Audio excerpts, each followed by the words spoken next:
very happy today to have Kathy Nelson with me. She wrote an amazing, amazing chapter about the 6 stages of bringing up women in engineering. I love the title, Kathy. How are you? I'm good. How are you, Sonia? It's all good on this side. Some sun today, so we are good. Excellent. Send me some sunshine. I always try to send the sunshine your way, Kathy. Always try. You bring sunshine with your personality. Okay, we could work with that. What I wanted to ask you today is, can you tell us a little bit about your job and what you do on a daily basis? Because I know it's a lot. So, on a daily basis, I work as a consulting engineer at West Monroe Partners. I've been there for about 2.5 years. I started doing COVID, which is a really interesting way to onboard and start a new job. I work remotely, so my day is really spent in front of a computer, kind of like this, Oh, yeah. having conversations with people, meeting with clients. I do a lot of telecommunications strategy work with utilities. So helping them figure out what type of networks they need as their networks age, what should they be moving to? Technology is changing pretty rapidly. There are a lot of like new technologies that are coming up that utilities have access to and opportunities in. And so I help utility clients work through what they might be wanting to move to. So that is kind of in a nutshell what I do on a day-to-day basis, which because I think this is really important, and this is a question that I like really love to talk to other women about too, is on a day-to-day basis, I really sit in a lot of meetings. And a lot of them are on the computer. My kids will say that I spend all of my time on a computer, and I'm like, well, it just depends on what program you're running. Yeah. So I am in a lot of cases developing deliverables for utilities, which might like a lot of what we do is PowerPoint design, but I'll also be analyzing data that we get from utilities and helping them come up with like these best solutions, and then we put them into a format that is Yes. easy for our clients to digest. But honestly, it's a lot of time spent in front of a computer. Oh, yeah. I do want to point out though that when I did work, I worked at a utility for 25 years, and when I worked at a utility, I did spend some time out in the field Yeah. and actually in substations and going out to pieces of equipment and things like that. And I think that's a really, really important, especially when you're starting out in a job, so that you can understand what you're working with and the equipment that you're seeing. Because one of the challenges I found when I was a student, and I think there's some colleges that are changing, there's some colleges that actually have equipment and things like Oh, that yeah. with them. But a substation in a book is a box, Yes. and it doesn't tell you much of anything. You don't know what it looks like. You don't realize like the size of equipment that is made up within a substation and all the different components. And I think being able to be out in the field and understand what you're looking at and what you're designing is really, really important, especially at the beginning of your career. Oh, yeah. Nothing beats that field experience because if you go through life without the field experience, you're like, a substation is a box. It Exactly. is a box. And we know it's so much more than a box. And it's very theoretical. Yeah, it is. Getting that field experience, nothing beats that. And then just being out on the field and seeing the equipment. Oh, it's no longer a box, it's something else. Really, really important. And I spent the first 6 months of my job out in the field, and it was the best experience that I had. Yeah. Oh, that's lovely. Now, Kathy, why did you want to write this chapter for this book? Oh, Oh so boy. many reasons. I think it's really important to tell our stories. Yeah. I think, as you know, I host a podcast, which tells stories of women in STEM, or I don't really help, I provide a platform for women to tell their stories. And I think that we tend to think that our stories are ordinary and that, we are just people living our lives, doing our jobs.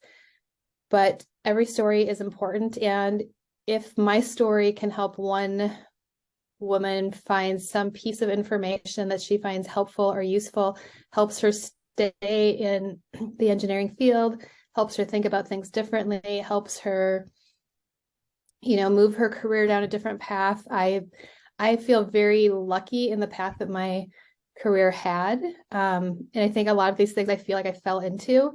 And I want women or people in general just to understand that there are some things that you can do to make your career interesting and fun and exciting. And even if you like, one of the challenges I had within my day job when I was at my utility is I was kind of stagnant in my position. I couldn't really move to a different level. There wasn't really another job for me to do.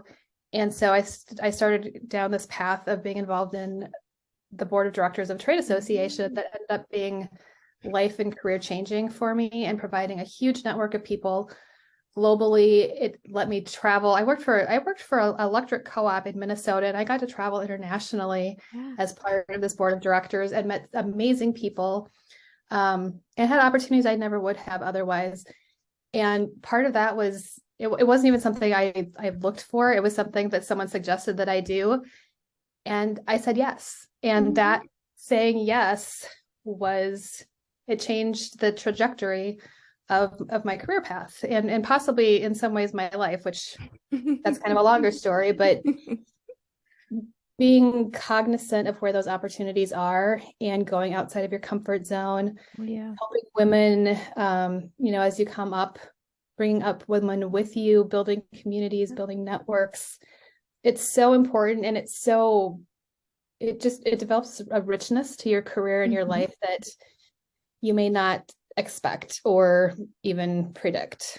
Oh yeah, definitely. Those opportunities are once in a lifetime, and they take them as they come and really enjoy them. Because I think a lot of times we shy away and we think, I may not be ready for that. I don't know if I can do that. Just take it. You can do it.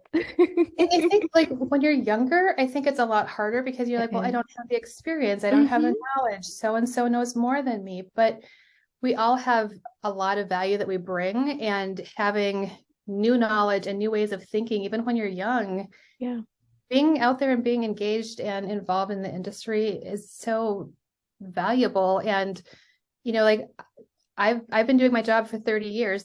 I'm pretty sure that there are people coming out of school that have a whole lot of like different ways of doing things that I can benefit from.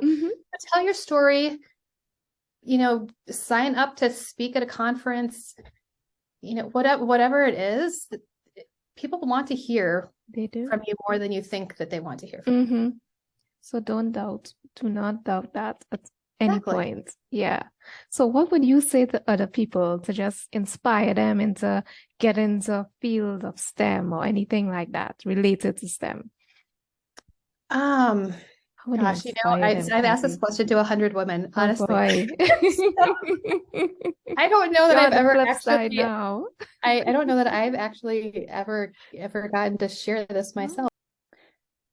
I think it's important if you have a love of math and science and anything in STEM, if you like solving problems, and don't be discouraged by the fact that there will be classes that you will hear that might try to weed you out. There might be classes that you think that are hard. Everyone thinks that they're hard. Don't get discouraged by the fact that you might not get A's in everything, that you might not feel like the smartest person in the room. It doesn't matter. When you get through college and get to your job, it's a job, and it can be incredibly, incredibly fulfilling in ways that you probably couldn't imagine. Don't get discouraged early on at the challenges that you might face, especially as a student. Yeah, I think that's a good answer, Kathy. I like that one. I've heard so much like better advice from like so many women. I'm like, shit, like why is none of this good advice coming to my head? The advice is there, Kathy. You don't worry, the advice is there. And I love what you said, because I mean, once you follow your passion, that's all you really need. Because if you have the passion for it, you will look forward to it every day and trying to get and overcoming those obstacles and jumping over those all of those blocks that try to stand in our way. So definitely having the passion, that's what starts, and that's where it starts. So thank you so much for your time. Don't pay attention to naysayers. Yeah. Oh, yeah. Oh, there are going to be so many of them. That's the one thing that we are sure of. No matter what. There should be less. Hmm. That's what I would like there to be, less Yeah. naysayers and more positive people, more Oh, people that are yeah. encouraging. Hmm. But even if they are naysayers, don't listen to them. Jump over that. Forget that. Exactly. Put that to the side and just move forward. Find the positive people, Oh, the yeah. positive life, get rid of the negative people. Yeah. Or if not, just come to Mhm. Kathy and I, and we will sort you out. Yeah. Exactly. Kathy, thank you so much for your time today, for being here, for writing the chapter, for putting your energy into that. It's an amazing chapter. You'll be sure to get the book, read Kathy's chapter, and look out for the book. It will be launched in December of 2022. And Kathy's chapter is not one to be missed because she drops some really, really good pieces of advice in there. Well, thank you, Sonia, and thank you for editing this book because it's amazing to see this out in print for people to read. Oh, yeah, definitely. Thanks so much, Kathy. Bye.